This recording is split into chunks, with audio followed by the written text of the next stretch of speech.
Welcome to Commander Central, episode 98, and it is time to talk about War of the Spark, in particular Legends, in our part one of War of the Spark review. I'm Dana. I'm Max. And I'm Chris. How you guys doing today before we get started?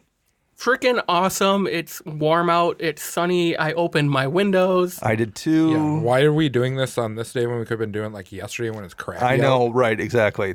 The first nice Friday night we've had in all year, and we're recording in Max's Basement of Doom. Yep. I blame Wizards for not getting all the cards out until today.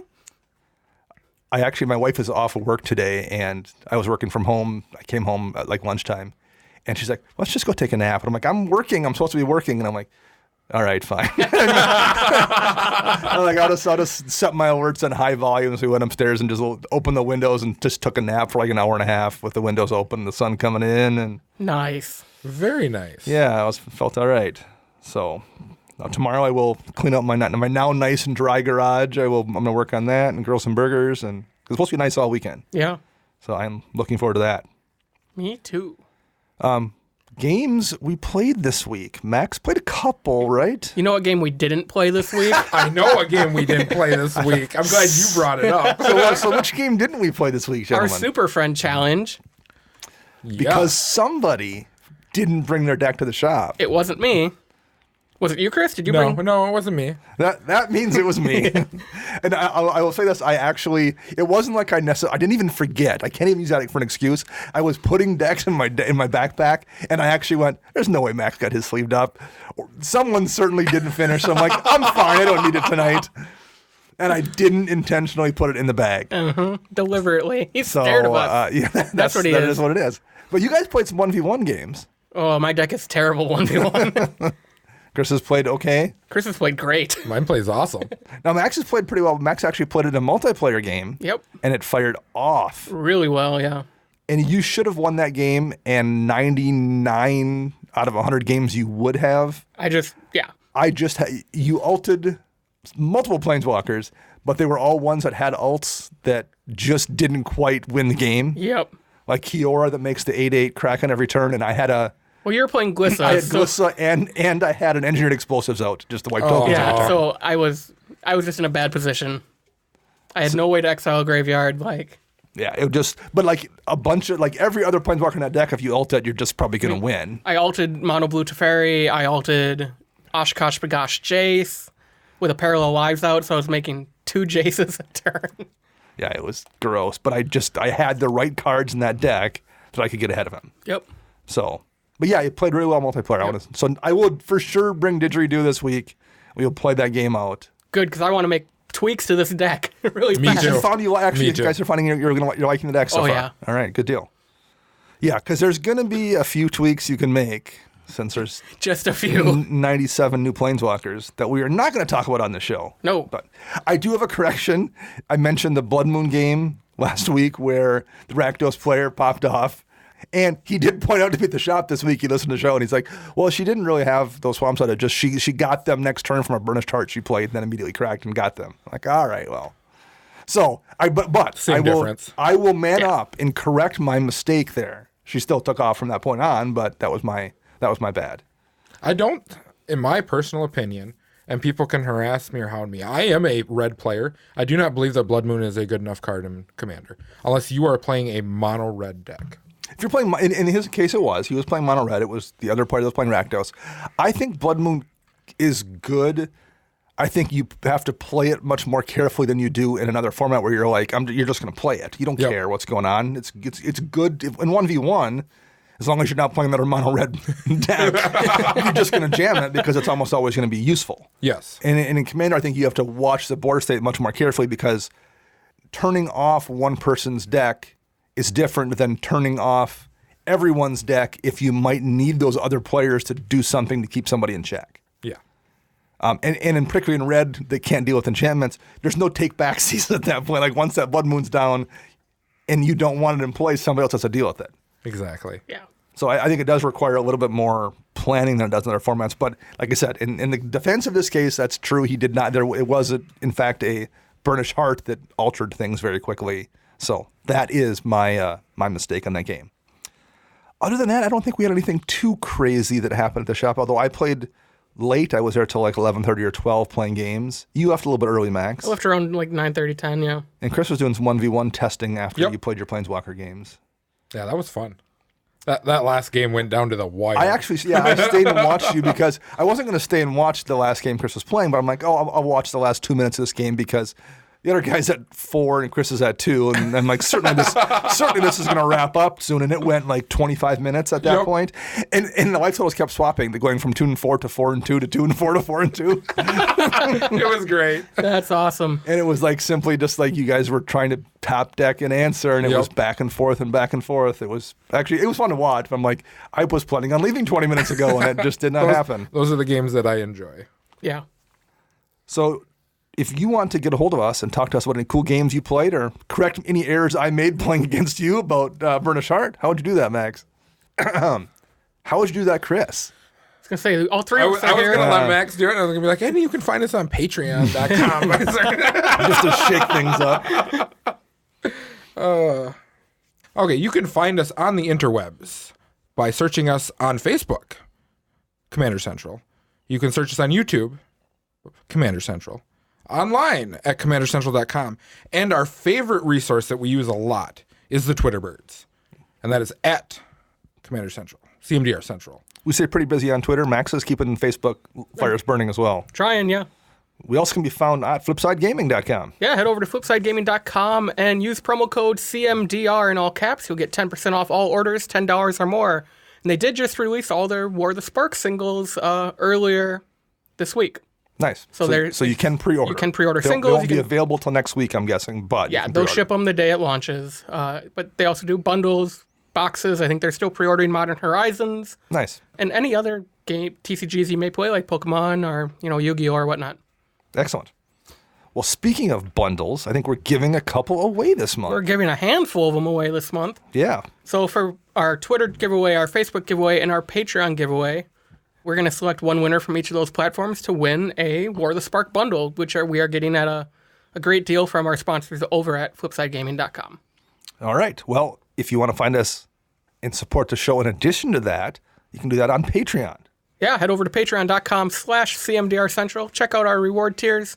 You can, for $2 a month, you can join our chat on Slack where everybody's talking about War of the Spark or building new decks or Avengers Endgame, and I will literally kick anybody out of that chat if they spoil it, even though I'm seeing it opening We night. specifically made a spoiler channel to not ruin Game of Thrones. Yeah, I don't Game know of Thrones what and Endgame, happened yeah. to General last night or the night before, but it got real serious and real dark, and I'm just like, Yeah. I am not going in this anymore.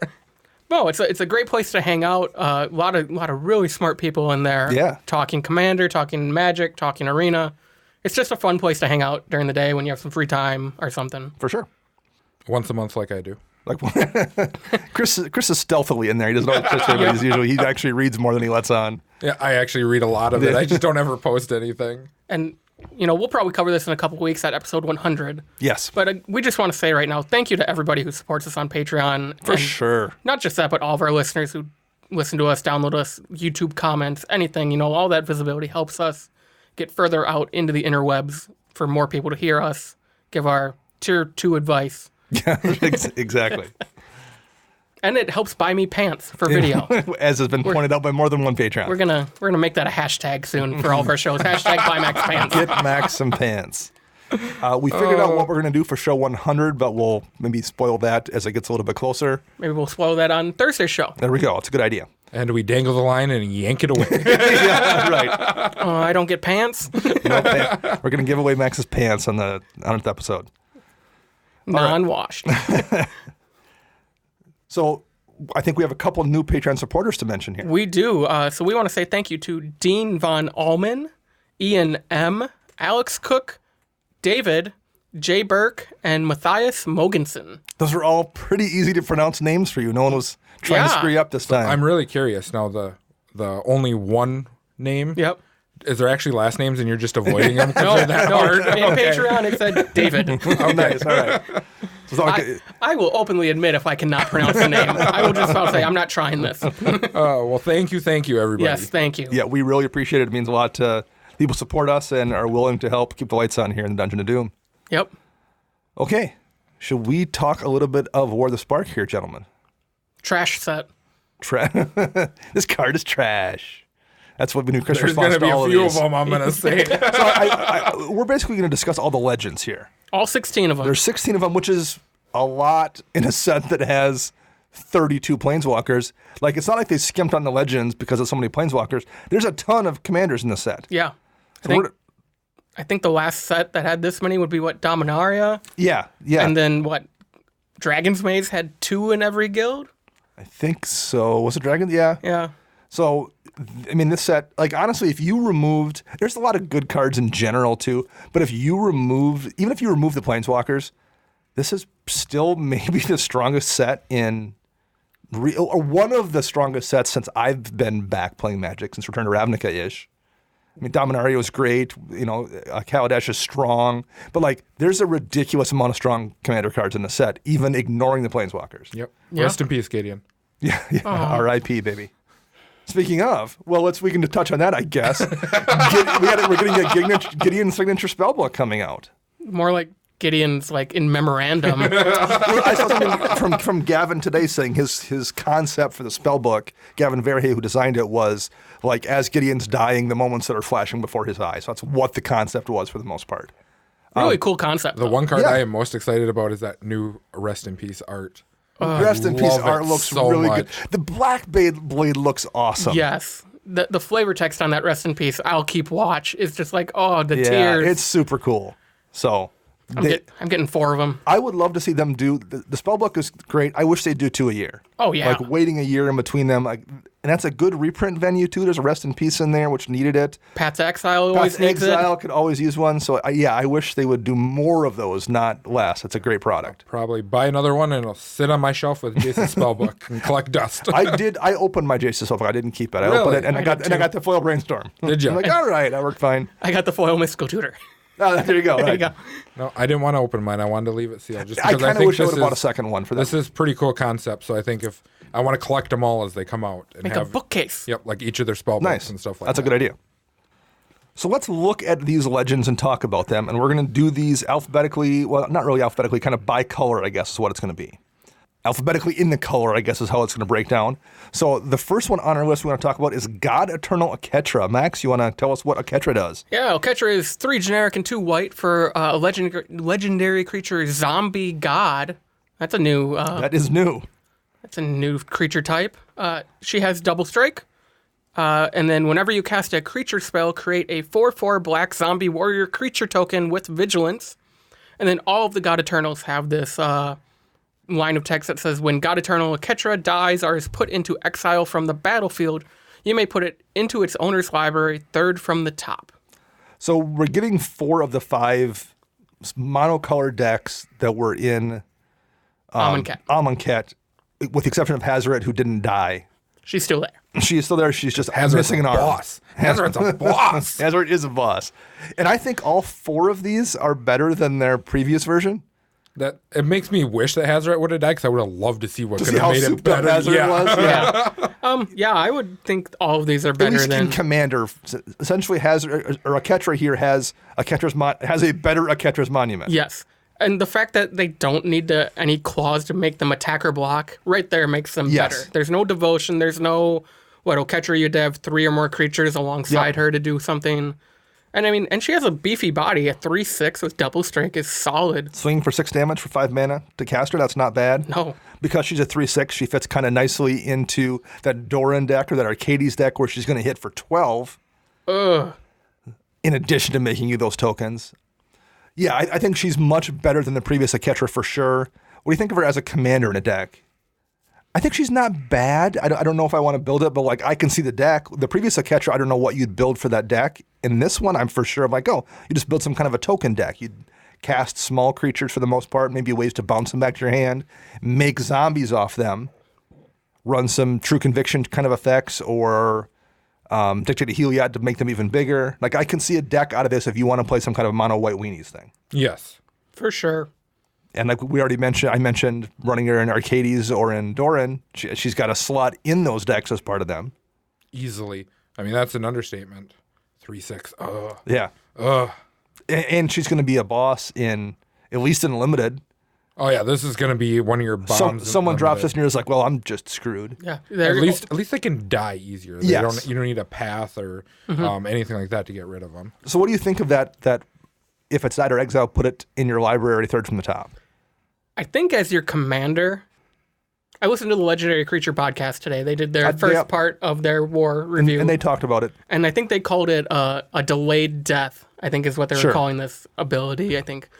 I don't know, as your commander, I don't know if it's that great, especially because this means you're running mono white and you're not going to be drawing 3 cards a turn to get her back super fast. Right. I think if she's in the 99 in certain decks, she'll be fine. I think that ability is great then because, like, in my Tajik deck, cool, I'll hit her pretty fast because I have all the looting spells, I have experimental frenzy, I can dig through that deck fairly quickly, but as all of these God Eternals as your commander, I don't know how often you might use that ability. Yeah, I definitely think this ability was not meant for commander. It's definitely meant for your constructed formats, your standard or limited or anything like that, just so then you can keep recurring it. In particular, it's not meant for commander as your commander. Yes. I think if I'm running a Boros deck and she's in the 99 and she gets killed, then I'm probably like, oh, well, is there going to be anything I'm going to draw in 3 turns that's as good as a Ketra? Probably not, so you're going to put her in the deck. And then if you happen to not see her, fine, but if you do, you've lost nothing.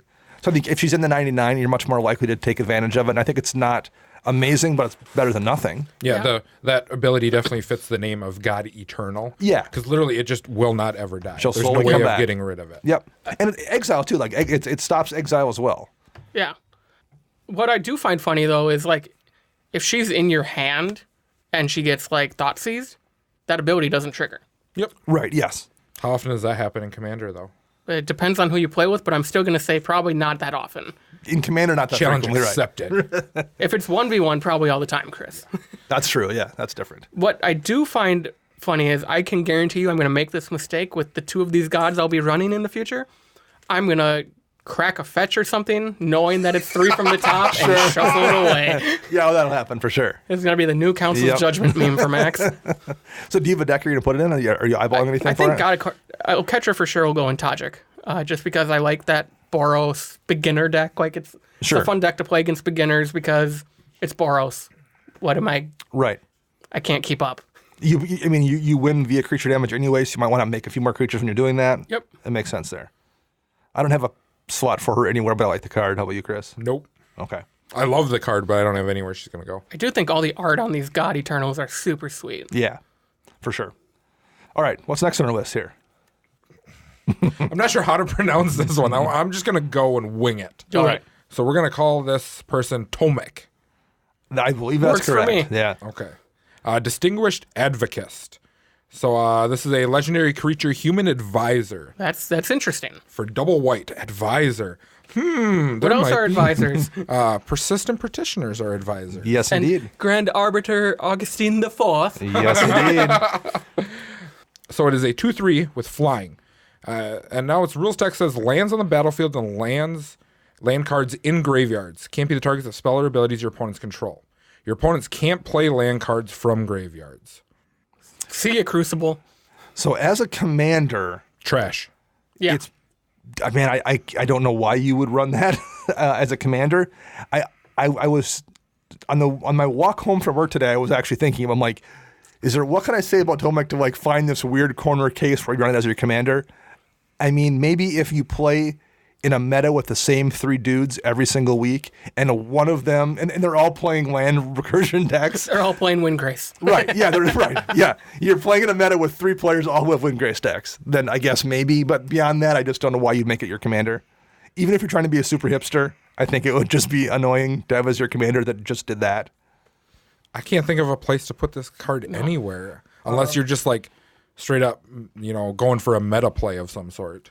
Yeah, I think even in the 99, if you're playing maybe an Arved the Curse deck where you're giving all your legends +2/+2, I played that deck. Maybe this would have made it in there because then it's a 4 or 5 and it's giving some hate. For 2, I mean, yeah. I mean, that's a flyer. It's efficient. It has flying, it has evasion. So I probably would have ran it in that deck if I still had it. Noyandar, Royal Shaper, Yep. that you put you animate lands in the deck and put counters on them. So it makes because it makes lands untargetable. It Yep. doesn't just say, and it's not opponent's lands, it's all lands. So it's going to keep your lands that you're animating in a No Yandar deck safe, I guess. I might slot it in there, possibly. But this is not made for Commander. This feels like something that maybe they've made for either a future something that cares about lands, or I don't know if there's an older format that I don't think anything recurs lands enough in a way that's targeting. This isn't going to stop Scapeshift, I don't think, is it? Nope. It won't stop Scapeshift. It won't stop World Shaper, because World Shaper just says put all land cards from your graveyard. Doesn't stop Splendid Reclamation because that isn't targeted. Nope. Yep. So I just don't know what else it would be for. It's keeping your Maze of Ith safe. It's keeping your Glacial Chasm safe. Sure. In mono white, maybe you just run those because it's mono white. Yeah, maybe. Maybe if you like we said, if you're playing that Grand Arbiter Petitioners deck, Yep. it's the same CMC as a Persistent Petitioners. You don't need to tap a Persistent Petitioners to do the mill effect. You just need to tap Advisors. Yep. So you can afford to have 3 or 4 Advisors in that deck that aren't Persistent Petitioners and still have it work. So maybe in there you have it in there just to keep a few of your lands safe because there's not a ton of downside. That's it, as far as I can tell. I don't like the double white for its casting cost. I wish it was 1 in a white. Sure. And then it might be justifiable in a couple of my decks, but that's, I guarantee it is double white because of flying and a 2/3. Yeah. yeah. For a limited format, yeah. if this was one colorless, one white, for a flying 2/3, it would just be bonkers. Yeah. The rest becomes irrelevant. Yeah. Yeah. You don't even care You're just about the running it rest. because it's a really great attack. Yes. And it actually probably still is. Like if I'm playing whatever 2-color deck I'm going to put together in the pre-release, I'm going to absolutely gem this if I'm playing white for sure. Yep. Blue-white flyers all the way. Yeah. All right. Flip the Lost is the next legend on the list. Legendary creature Homunculus. 1 in a blue for a 1/1. And when Flip enters the battlefield, draw a card. If it entered from your library or is cast from your library, you draw 2 cards instead. And when it becomes a target of a spell or ability, shuffle Flip into its owner's library. I don't know. So there's enough wonky things I've seen with this. Whether it's like there's Proteus staff combos. Yep. Where you just reshuffle, you restack your library in whatever sequence you want. But other than that, if you're like, unless you really want the flavor, It's not going to be a general, I don't think. No. Like I said, maybe if you are just playing some kind of a Proteus staff combo, that's all you care about is doing that. But even then, in mono blue, you only have a couple ways to get to that Proteus staff. Fabricate a couple of those different kind of sacrifice an artifact, you'll get a different artifact, transmute artifact kind of effects. So yeah, I mean, even if you want to do that, that's seems also really, really narrow. Is there anything else you guys can think of for Flip here? There are 13 blue homunculi. So there's your commander. There's your commander for mono blue homunculi tribal. Oh, sorry, 14. There's a Dovin's Automaton is technically a homunculus, even though it's an artifact. And I'm not counting changelings. Nice. So yeah, you know what? I would respect that deck. If you brought that out, if that's why you're playing it, I would absolutely love to see that in effect. I mean, the sad part is, I think he's better than Zinder Split for a homunculus tribal commander. Maybe. Because I don't know what else is going to make you flip coins with Zinder Split except for O'Toole, who he's partnered with. Yeah, this feels just mostly like they wanted to make the card. They finally made a card for him. What wonky thing can we do that would be funny and is not going to really be game breaking? And this is it. I'm even trying to think of things in Standard that would make this card good, and I can't think of anything. Yeah, I mean, it's just not. Right. It's a 2-mana 1/1 that draws you a card when it comes into play. It's pretty much what I see on it. Yeah, that's it. Again, and that's a decent. If you're playing, blue white, it gives you an Elvish Visionary for 2 mana, I guess. And that's not terrible. And it doesn't go away if it gets targeted. Right. Yeah. Goes back into your library. Yeah, it's fine. I think there's just not a lot as a commander to really say here. Nope. So Max gets the next God Eternal again. Yes. We're going to move on to God Eternal Kefnet. Trash. Trash card. 2 blue for Legendary Creature Zombie God. It's a 4/5 with flying. And it reads, you may reveal the first card you draw on each turn as you draw it. Whenever you reveal an instant or sorcery card this way, copy that card and you may cast the copy. The copy costs 2 generic mana less to cast. And then all the other God Eternal clauses with going into your library. So I think every person who read this card took roughly 4 or 5 seconds to be like, oh, Turns. I'm just going to play extra turn spells. Every extra turn spell is possible. I would love a 3-mana Nexus of Fate, please. Yeah, right. But even ignoring the cost reduction, just copying the extra turn spell, running any number of draws that are also going to copy to let you draw down to the next extra turn spell that will buy you an extra turn to hopefully hit that. I mean, like, Right. it's a convoluted version of maybe kind of Edric with less ways to win, but still, like, that's... It is a 4/5 flyer. And it's a 4/5 For flyer, 4. right. I mean, the one thing I thought about is I was like, do I maybe put it in my Talran deck just for value? I already am running a bunch of flyers anyway. It's going to double up all my cantrips. I guess at that point, though, how many of your cantrips are two generic mana in it? Like, are you really getting the it's not saving me benefit anything. of the... Right. Although, it does keep your hand full because you don't have to cast the card you're drawing. You're just casting Right. the copy. Yep. So, it's a good spell. Right. And because the internet's going to yell at me, Nexus of Fate would cost 5, not 3. Yes, you are correct. This card has rad art. I love the art in this card. Yes. It's like super, like basically Catherine looks like death in this card. I like this card. I despise this card for Commander for one simple fact. Okay. The amount of people who do not pay attention when they are playing, cards are going to go to their hand and they're going to be like, oh, this is the card that I drew. Sure. I'm going to copy Yeah. it. And there's going to be so much arguments about it. I will invoke the miracle rule. If you put it in your hand, you don't get it. Yes, I agree with that completely. Yeah, it's going to be good in a lot of decks too. Like even if you're just playing Melek or Mizzix or something, and you're like, oh, just value copy the thing I'm already doing anyway is useful. I mean, I'm contemplating putting it in Brago just because it's a 4/5 flyer for 4. Mm-hmm. It doesn't do anything on ETB, but I have enough instants and sorceries in that deck where that reducer might work a little bit, but it's a fringe cut, I think.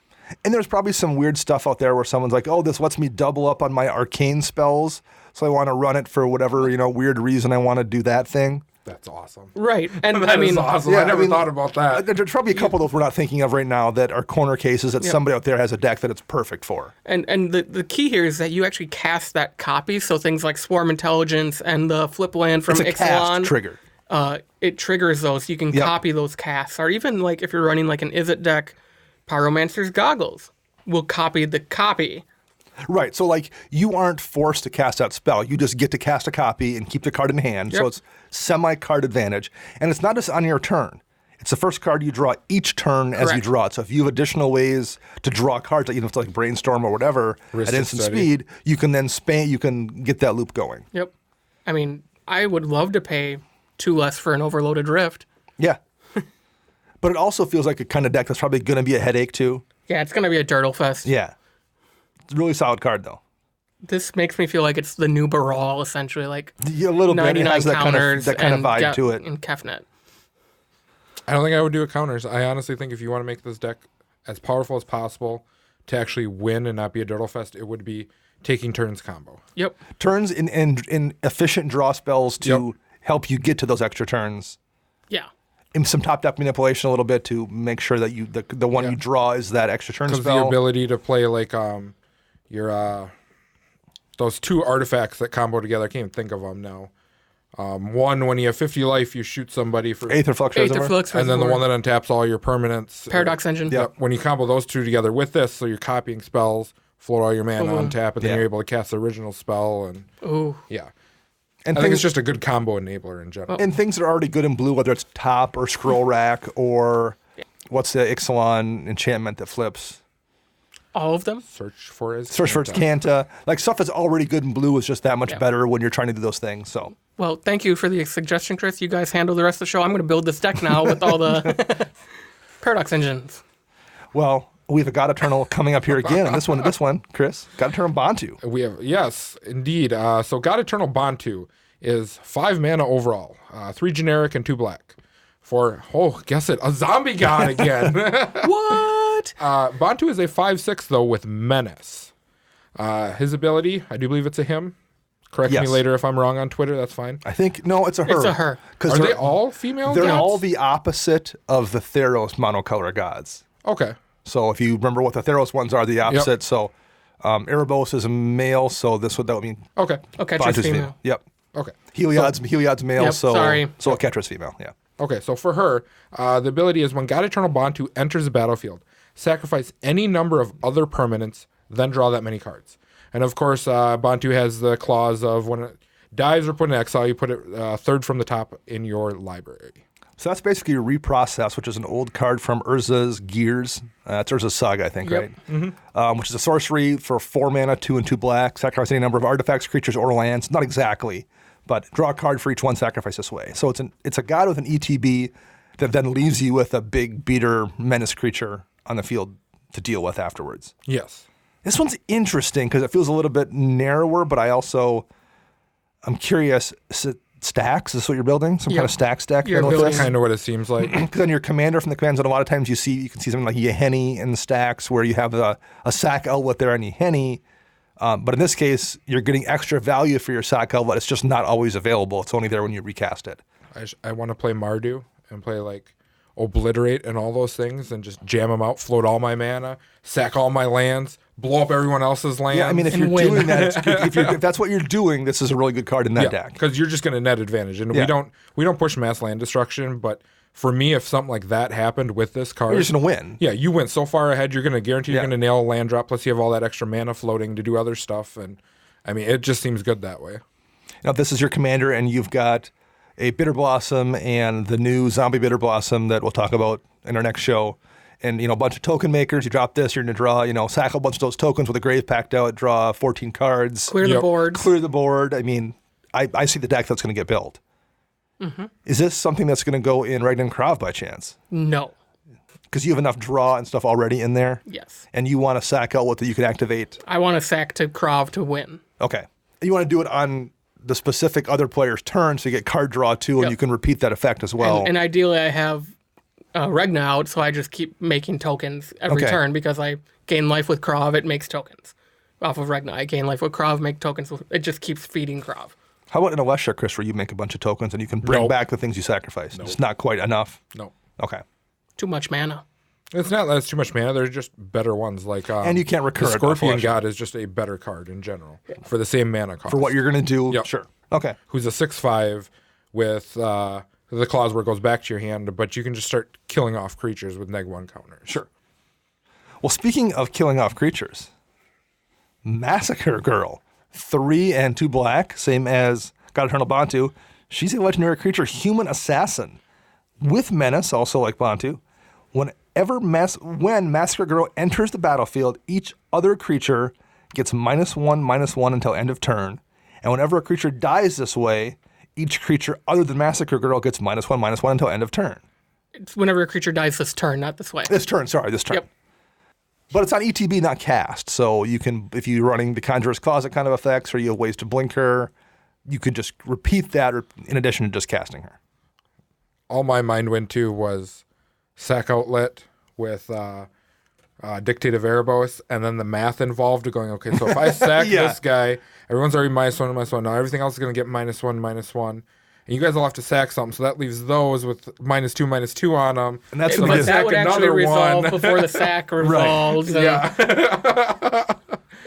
It's a powerful card. Yep. This was a deck tech that was done this week, right? Last week. Last week that Jumbo Commander did, Yes. and he did a really nice because this was his spoiler, I believe, right? No. I could be wrong. Okay, It was not a spoiler. so he just had a tech out very quickly for it. Yes. Which was a good video I watched. I didn't finish it because something came up at work and I haven't gone back to it. But he did he had a cool deck. It was great. It actually, I watched that before we went and got our tattoos for Yes. episode 100. And I'm like, well, I actually might build this deck now. Still thinking about it? No. You're not going to do it. Because this week at the shop, I saw 3 different people saying, Talk about building this is my commander until Massacre Girl comes out. So, Sure. I mean, Dana, I think you feel the same way. I like to wait till the hype's gone and then Yeah. build something. So I'll probably end up building like a Guilds of Ravnica deck, pretty soon because nobody cares about that set anymore. I do find it funny that it's Massacre Girl, very similar to Massacre Worm Yep. Yeah. in terms of what she does. Yeah, this is a cool deck. I'm looking forward to seeing. I bet we're going to see. It'll probably be kind of similar no matter what they build, but not necessarily. You can run a whole lot of different creatures in here, just assassin-y stuff to proc that -1/-1 when she comes into turn. So there's a lot of different, like Pestilence is probably really good at this card. You're playing mono black, so you can run snow stuff and then also have Withering Wisps as a second Yep. Pestilence. So there's a lot of pretty cool stuff that you can do with this commander. I think she's really, really interesting. Does she go in the 99 of anything in particular? Scorpion God Wither. Yep. I suppose you're already putting counters on stuff, so why not get the triggers? Endrick Sardex, Yeah, that's a good one. because you would just kill all the thralls to keep Endrick Sar alive. I like that. Yeah, I think she's probably also pretty good in just any kind of like a Grave Pact deck you're making in general, if that's your thing. She's probably pretty useful there. 5 mana is a good amount. I actually like her a lot better if she was 4, but because I think you want to recast her plenty of times. Yep.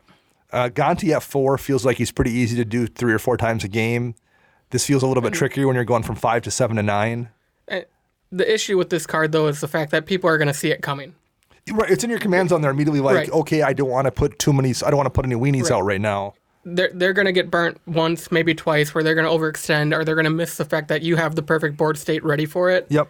And they're going to miss it the first time, maybe the second time, and then that third time they're like, nope, we know what to do. Gideon's Intervention, Massacre Girl. Done. All right, Max, you get another god. Ilharg, the Raise Boar.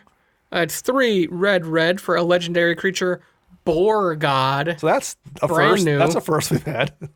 It's a 6/6 body. It has trample. And when Ilharg, the Raise Boar, attacks, you may put a creature card from your hand onto the battlefield tapped and attacking, and then return that creature to your hand at the beginning of the next end step. And then he has the same God clause as the others. So that's the effect from Cons, the dash effect. Yep. On a god that kind of takes the spot of Hazred in the cycle to have there be 5 gods each individual monocolor. Yep. Yeah. This is a super cool card. Yeah. And unfortunately, I think it's going to be also in a bunch of people are going to build this deck too, just because of that reason.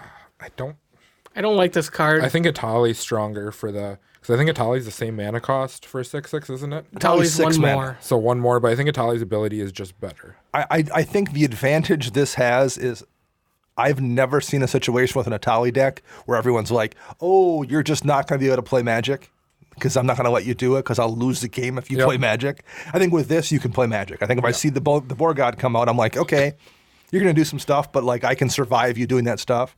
I maybe can't survive you swinging with Atali one time because you may cast 3 things and an obliterate.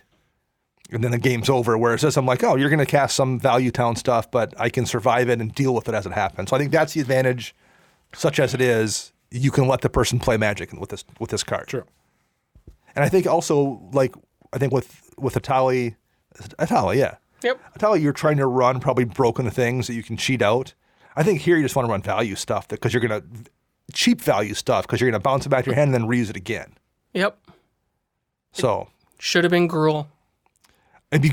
I mean, Oh, that would have if been it was awesome. Gruul, that would have been fantastic.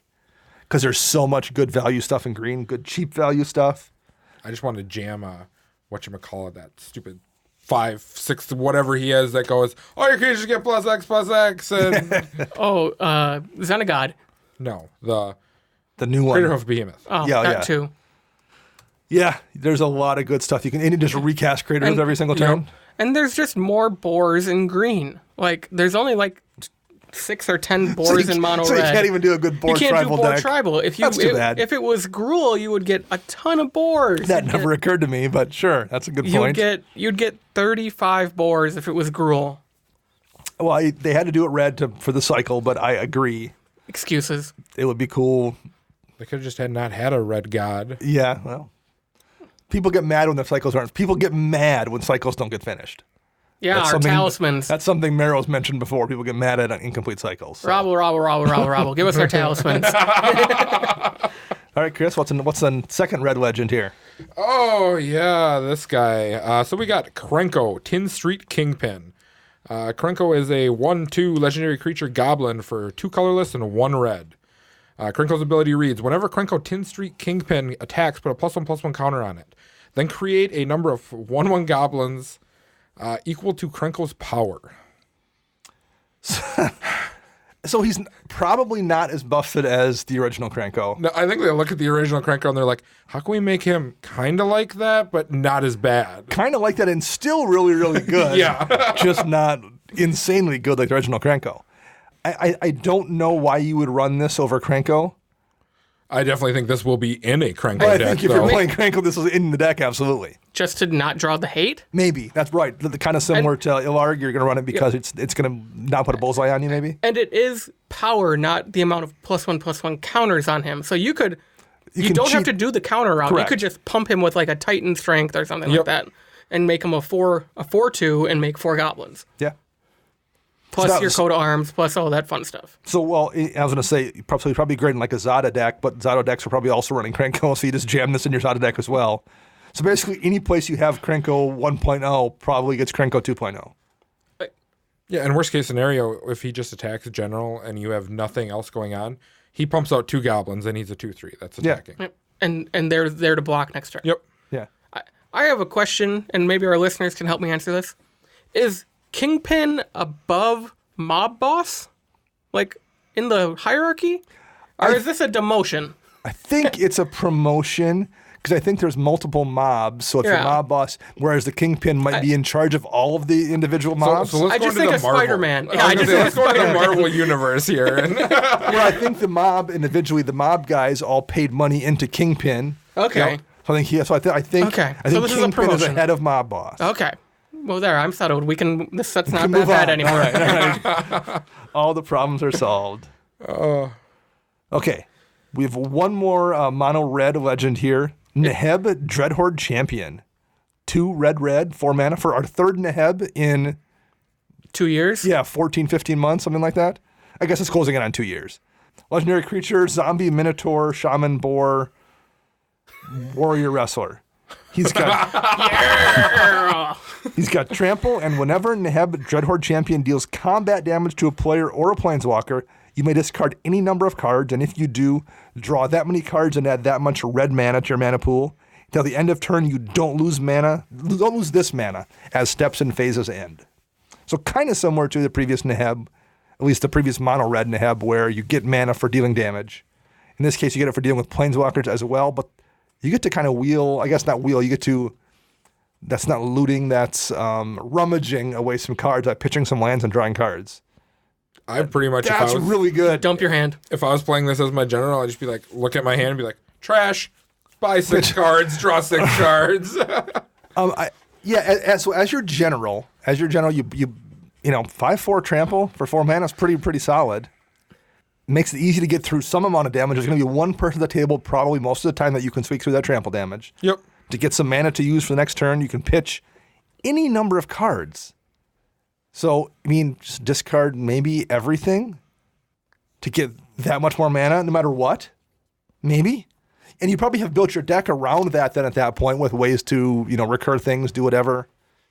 What's the mana cost on that enchantment to have extra combat phases? 5 mana on aggravated assault, I believe, to reuse it. Rawr! Yeah, right. Yeah, you can get that loop going pretty easily. Is he better than the last Neheb? The one with The mono afflict? red one? Really pretty close. They're both really good. I think this is better in the 99 maybe. I would say I'd like this one better as a general.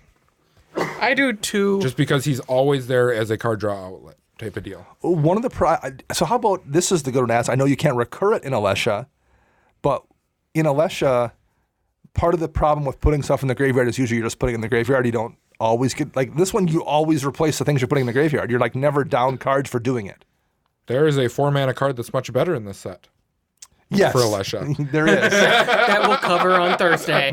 That we will cover next time. But this I think is probably pretty good there. I mean, if you're any kind of black reanimator deck, if you're running like Olivia Mobilized for War, where you are trying to hit some kind of madness, or like you're running multiple things that care about pitching cards, it's a perfect enabler. Yes, I think it's wonderful. I mean, pitch anger, give all you guys haste. I mean, all that stuff. And get mana. You're not just pitching anger and replacing anger with a draw. You're getting mana for doing it. It's like doubly rewarding you for the things you want to do in some of those decks. I just want to put Helm of the Host on this guy and just go to town. Oh. Yeah, that's busted. Yeah, that would be great. No, no. Plenty of, and it will go in, if you're the dude building Minotaur Tribal with the first Neheb, or with, the first Neheb. This gives you a few more. This gives you a few more keywords to build a deck around, including wrestler. Apparently, Right. Yeah. He's My goal before I die is to get onto that council with Sheldon Menery. And every time you guys suggest a card that should go with something, I'm going to be like, we need to ban that. That needs to be banned. Why do you associate me with him? Max doesn't need to die for my sins. That is not the hill I want to die on right now. All right. Yeah. Neheb's great. Yeah, super solid. He'll be in plenty of decks. I like the card. I like the last Neheb. The first one I think is probably the weakest. The red-black one, yeah. It was a good miniature tribal Yes. commander. Yes. And this will go in that Neheb deck. So there's some synergy there. Max. Are you going to get anything other than gods Another or what? god goes to Max. And we're on God Eternal Ronus. Like all the other ones, 3 green. He's a 5/5 body and has Death Touch. And then when God Eternal Ronus enters the battlefield, double the power of each other creature you control until end of turn, and they gain Vigilance. Not trample, vigilance. But still. Yeah, but I'll give everything double the power and I have blockers until next And your turn. green, half your stuff has trample anyway. Done. Or just cast this after an overwhelming stampede. Yeah. Yeah, it's... I like it. And it has the, of course, god ability to put it back in your graveyard and start from the top. Yeah. So I think as a commander, there's just so many stompy green. I mean, There are much better commanders. Nylea probably is easier to win games with. In mono green, there are not enough flicker effects except for maybe like Sabretooth. To really abuse Team or that ability. Sabretooth to bounce to your hand, Yeah. but that takes 2 mana. This is 5 mana. So you need to have a doubler out at least so you can do it a couple times because you're going to cast it, double everything, Yeah. bounce it, cast it, bounce it, cast it. That's just too much to try and- to have happen to make it work as a commander. What I do find cool would be like in a Yeva deck, as a combat trick, almost like, hey, I have no way to defend against what's ever swinging Sure. at me. I'm going to flash in God Eternal Ronus, double all my creatures' powers. Now I have blockers. Yeah. Yeah, there's a lot. I mean, same thing. Like if you're playing Nylea as your stompy commander, Yeah. this is just the world's best overrun. Oh no, mono green Omnath. Yeah, right. Oh, no. We're just doubling how disgusting that Omnath is. It's going in my Glissa deck number 1 because it's just a good Death Touch creature. I'm running it in Reki for sure. Well, of course you are. It's also not if you weren't, I would be like scolding you. It's also not a cast trigger, so it just comes into play magically off a big, come on, Rudic Vow or off something like that. So it just comes into play and doubles everything, and I just kill everybody. Unless somebody has a Teferi's Protection like happened last week. And I saw that. I was like, oh no. So, yeah. Yeah, that was unfortunate. But, yeah, it's going in that deck, and it's going in Glissa for sure. And in the 99, like if you're playing any kind of thing with green, this is I'd consider running it in anything that's a green that you're caring about combat damage.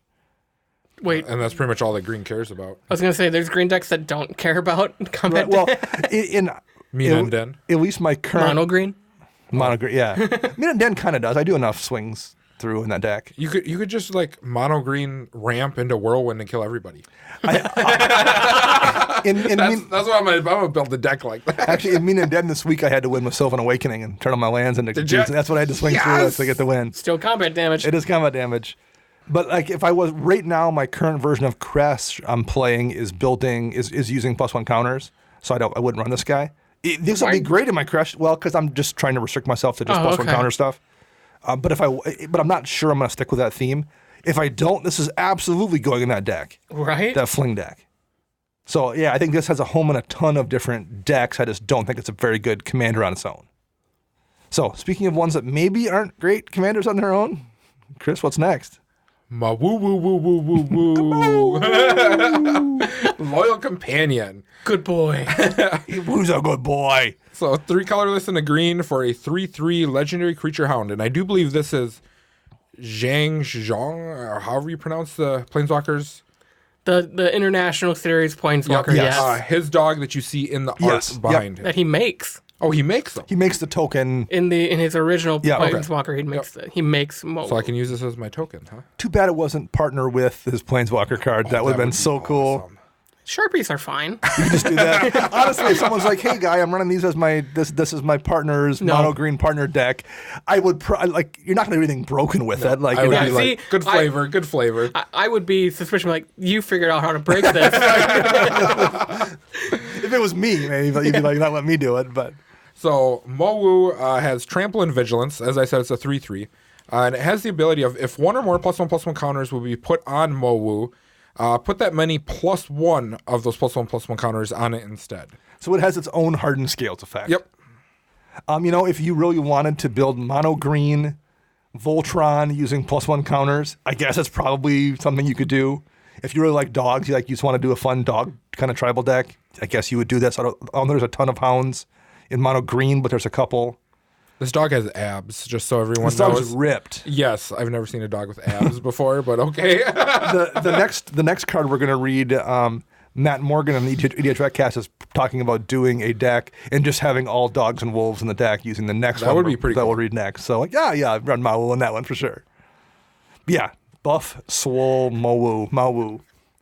Not much to say here. I mean, you're running it for flavor reasons for the most part, or because I want to run this mono green commander deck, and that's what it is. No, as a commander, not. It's definitely could be in the 99. Yeah, but even then, in a +1 counters deck, I mean, there's no native way to put counters on it, so you have to have other stuff putting counters on it, and then it gets one more. I just don't know if it's... Now, if you run the Planeswalker and you're not running this card, I'm going to shame you. You absolutely I'm going to should, totally yeah. shame you. Just be like, what are you doing? What kind of monster are you? I would like to point out this is the only uncommon legendary creature in the set.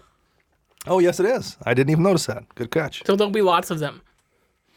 Well, we'll jump right now into the deck I kind of alluded to, who is Tolsimir, Friend to Wolves, which is a throwback to the original Ravnica set, which is where Tolsimir was from. Yep. 2 green, white, so 5 mana total for a legendary creature, Elf Scout. And when Tolsimir, Friend to Wolves enters the battlefield, you create Voja, Friend to Elves, a legendary 3/3 green and white wolf creature token. And when a wolf enters the battlefield under your control, you gain 3 life, and that creature fights one target creature you don't control. I really like this card. The thing I hate about this card the most is this going to turn into the Nissa card from M15 where you're trying to find that stupid token that was legendary and you cannot find it anywhere. I'm not going to build this deck, but I see the deck. You're going to build this, jam a ton of wolves in there. It's having every one of those wolves that comes into play fight another wolf. That's pretty decent. It's not amazing or anything, but give a few things death touch. You could make an effect. It's not going to be a great game-winning deck, but you can make an interesting, weird, unique wolf-flavored deck out of this that you can win games with if you're smart. Put in the right amount of card draw, the right amount of removal, some ramp. You can build that deck and win games. It reminds me of a Rabo a little bit. Same thing. And you better be playing a Beastmaster Ascension. I know that times have passed and no one plays that anymore, but in this case, flavor purposes, you need that. And this is a deck that's good for it because you're probably going to be running enough counters and maybe doubling season to work with it, even though the doubling season will kill the creature when it comes into play. You're still going to get triggers, gain some life. Yeah, I see the deck. There's going to be somebody somewhere is already psyched about this. Matt's going to use it for his Hound and Doggo deck with the couple of hounds that are in white too. So I get that. It's a cool card. It's just that's the role for it, and that's pretty much it. Run that Osamaru or whatever. Isamaru Homunculi in there. Yeah. Something else that a legendary creature alluded to our theorizing is maybe this is setting up for a future set with wolves. Because we've got a couple of things that reference wolf, whether it's Arlen Cord and this one as well. And I've seen speculation that one of the next sets is going to be like a Viking plane, possibly. Which is you want to see someone drop a lot of money. I'm going to be broke. And that would kind of make sense there as well. So maybe, I could totally see that. Because they like to seed things like that ahead of time, so that's very possible. Fun card, that's the deck that's going to be built in, and there's not a ton else to say about it. Max, you don't get a god this time. Close enough. It's fine. Storev Devkaren Lich. I believe so. So it's 1 generic, 2 black, and a green for a legendary creature, zombie elf wizard. Wrestler. They look more like a manager, but sure. That's true. It's kind of got a skinny, I see that. 5/4 body. It has trample. And whenever Storev deals combat damage to a player or planeswalker, return to your hand target creature or planeswalker card in your graveyard that wasn't put there this combat.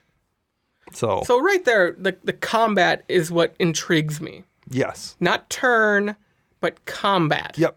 So I could sack something in my main phase and bring it back. Yep. Yes. It just can't die in combat along the way.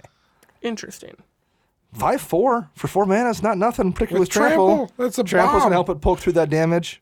Man, whoever pulls this in limited is going to be like, you're just gonna, "Oh!" yeah, you drop this, no one has removal, you're gonna win. It's not Marin. That's the thing. That's the problem. Every Golgari commander that has the words graveyard somewhere in the text is going to have is it's not Marin. Right. Or it's not Carador to a degree, or Muldrotha if you want to expand the colors out. Like, if you're going to build this, I feel like you probably would build those two. I mean, it goes in those decks, but it doesn't. You can make green-black elves. Yeah? It might replace Nav. Yeah, maybe. And maybe there's something, maybe you specifically want to deal with combat swings in the deck too, and Marin's too dirtily it's end of turn. Maybe you want things to happen where I'm going to sacrifice stuff in phase 1 and then bring them back, and maybe there's something there.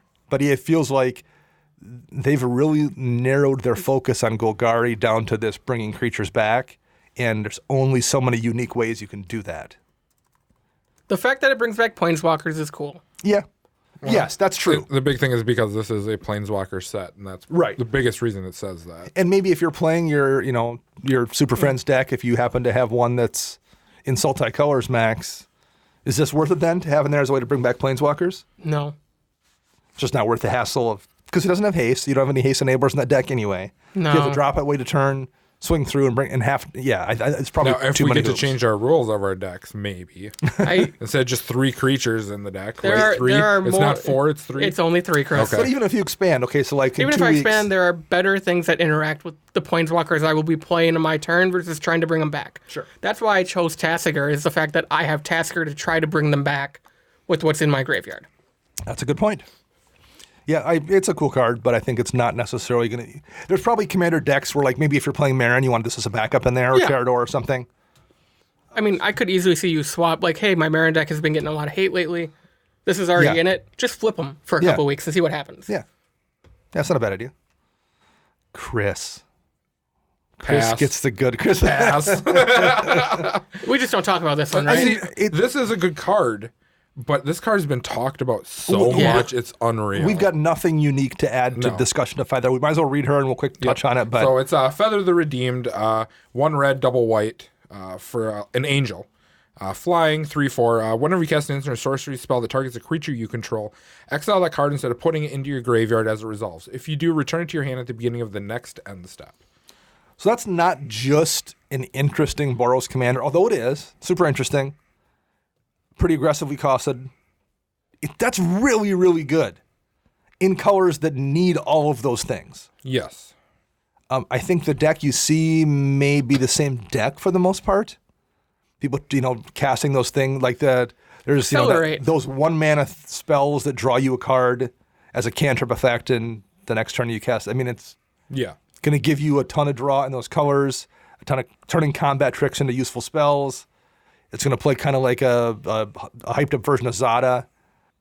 But I think that's what the deck's going to be. Don't really think the deck's going to be that powerful, though, because that seems like you Thank were limiting yourself so hard in those colors into those certain aspects. I think it's going to be powerful, but I know. think you have to be good at piloting it. Yes. This is definitely a skill check kind of deck, I think. The biggest, okay, so I am not hyped on Feather at all. Okay. Like, I haven't, like, when it got spoiled, everybody in our Slack was like, this is what Boros has been wanting, and I'm going to get chastised by Okay. a local player because she's going to kill me for saying all She's this. super hyped for Heather. I agree with you. I agree with the statement that you need to be, like, a master piloter to do this deck because you're going to be like, oh, I get all these cards back, and then I can bust them on, like, we'll use, like, Eerie Interlude as an Sure. example because that's one of the bigger cards. You're in Boros. You really don't have ways to untap your land. So by the time either player 2 or player 3 takes their turn, you're going to be out of mana to save Feather. I'm sorry. This is a trap card, I think. I don't know if it's a trap card. I just think it requires you to be a pretty good pilot. And I think that's going to be something that not everyone can maybe live up to. Yeah, it's going to be one of those cards where we've talked about this before. You need to know your 99. You Yes. have to have that memorized because you need to know if I cast X, or X, Y, and Z, then my probabilities of hitting, A, B, and C within the deck are such and such, Yep. or what's left in my deck.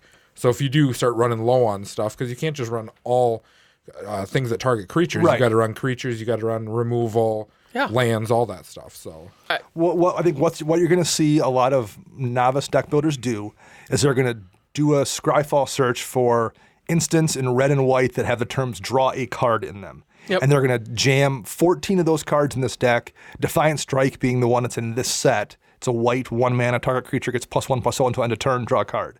And they're like, oh, I'm going to cast that on my turn and on your turn and his turn and draw 4 cards. And that's really, really good. But if you have 14 of those in your deck, you can only get the effect so many times. Drawing cards doesn't do you any good if you're not winning a game with them. So I think there's going to be a really tricky balance to find how many of those effects you want to run before you're running too many and having them bump out things you need to run to actually win games. This is one of those decks that Chris will say all the time, you can't build your deck around your commander. And so if your opponents can figure out a way to lock Feather out of the game, you're done if you build the deck that way with all those instants or X spells that I'm just going to cast this and try to win. Well, if Feather's not around, you're not getting that card recursion back. And I didn't say advantage. I don't think this is a card advantage card. This is card recursion. Because guess what? Feather can die between the time you cast that card and when you get it back. Yes. And now it's going to be 5 mana, then 7. Like, again, you're in Boros. That is hard to hit once you hit that 9 mana area. And I do believe that when she dies, I do believe it's a she again. Yes. That card's going to stay in exile. Because her ability is no longer on the there to bring it back at the end of turn when the end step triggers to check and see if she's still there. How does Teferi work? With untapping your lands? Yep. If someone were to, like, instant speed, burn it during your turn, do you still... I think because it's a delayed trigger. Is that how it would still work? I still think you get the trigger. Okay. I will agree with you on that. Now that you brought up the Teferi part. There's no rules text yet on Scryfall. That'll probably be next week for the pre-release. But I agree with you, Chris. The other downfall of this is drawing all those cards and doing everything with it. As Max was saying with your mana, you're going to discard down to hand size every turn. Yep. You need to have a plan. So we mentioned a player who's hyped for it in our meta. She's an experienced Boros player. It's like her favorite thing to do. She tinkers with decks. She knows a ton of cards. So she's going to have this Feather deck built day one, and then she's going to tweak it every week for the next year. But, like, that's going to be a really good Feather deck because that's what she's going to do. Yes. And there's going to be a lot of people with this deck, and it's going to be a monster of a deck because she plays a really good Aurelia deck. She has an Aurelia 2.0 deck that's actually pretty good. And I think that's when she's going to turn into this Feather deck. So it's going to be a good commander if you are somebody who knows Boros, who knows your deck, who's going to tinker with it and find that perfect balance between X amount of Defiant Strike spells and then still just playing Magic to win.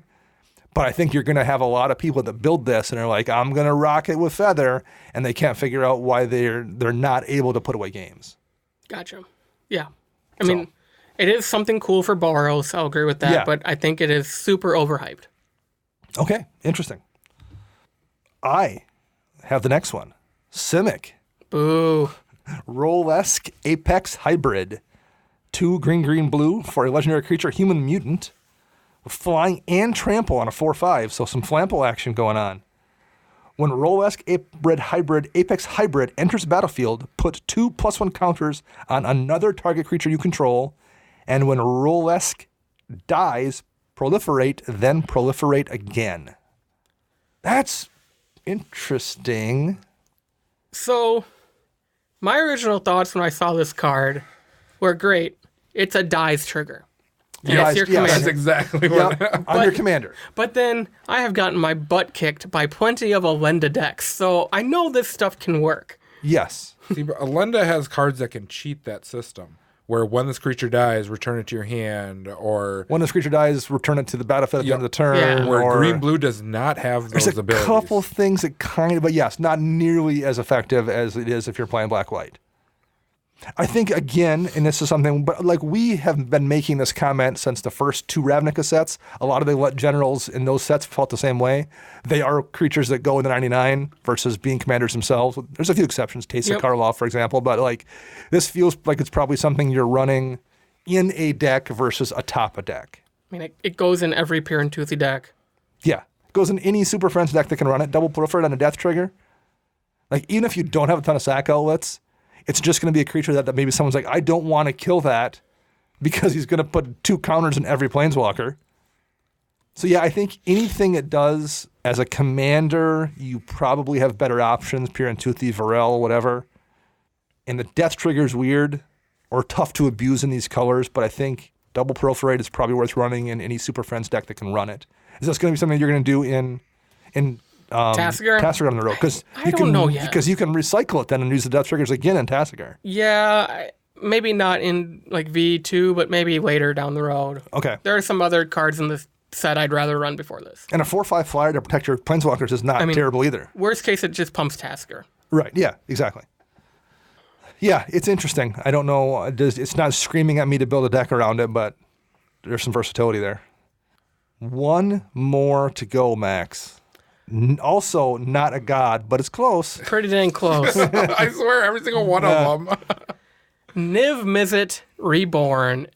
Wooburg for a 6/6 legendary creature dragon avatar who has flying. And then when Niv Mizzet Reborn enters the battlefield, reveal the top 10 cards of your library. For each color pair, choose a card that's exactly those colors from among them. Put the chosen cards into your hand and the rest on the bottom of your library in a random order. Boy, howdy, that's a lot of text for... Over the course of time, I've gotten less hype on this card. So what was the comment you guys were making when I got here about it?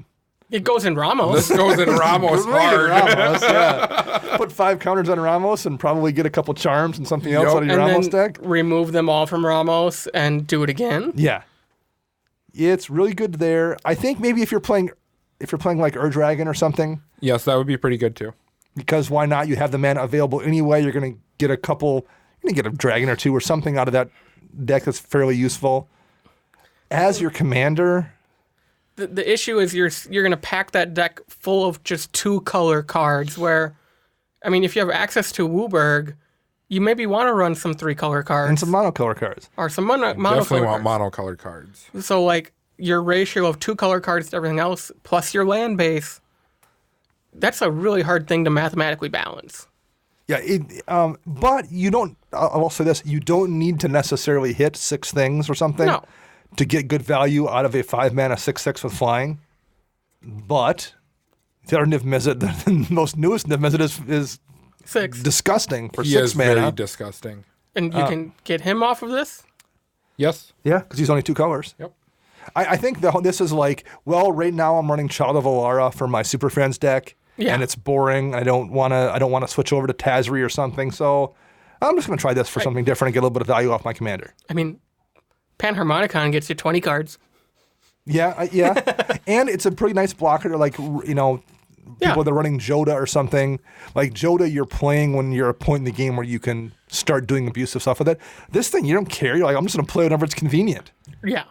You know, and once it's in play, when Joda comes out, everyone's like, I'm just going to remove Joda as fast as possible because it's causing me problems. This comes down, everyone's like, oh, well, it's out. It's a 6/6, but I don't need to stop it from winning the game. Maybe that is useful to you in a way that Joda or something isn't. So, to all the listeners, if you want to see me crying in Madison, if I pull this in my sealed pool, I will be crying. That'd be rough. No, you don't want to see that in your sealed pool. I do want to give a shout out to Rafael Garcia. He had a really cool idea for this card is just pick 1 guild. Then you know you're always going to hit You're it. always going to get 1 card. You're always going to get at least 1, if not more than 1 of that I one. think you can only get 1 card per combo. True. Per color pair. Yep. But you're always going to get 1 card off him, and then if you build the deck around him doing other things. Yeah. Or pick 2 guilds, something like that. Yeah, there you go. Make it so you for sure get 2 cards or something. And then, that's much. Then you're going to do other things abusing his 6/6 ability. There's some fun stuff there. So those are our 16 legends. Is that correct? Correct. A lot of useful cards, not a lot of ones that are great commanders. But considering the set, if this was if this didn't have 36 planeswalkers in it, these would be phenomenal. If this was Dragon's Maze 2.0, if this was just the 3rd Ravnica set that didn't have all these planeswalkers, we'd be like, wow, what a crazy amount of good legends in a set. Yeah. And this is like the 3rd most interesting part of this set right now. Still better than Allegiance. Still better than Dragon's Maze. Just a low bar to clear, I suppose. But okay, so we will be back on Thursday to talk about the non-Planeswalker, non-legendary cards in War of the Spark. Thanks to our editor, Ken Peddle. You can find him on Twitter at LOAD3R. You can find me at Dana Roach. You can find Max at CMDR_Max.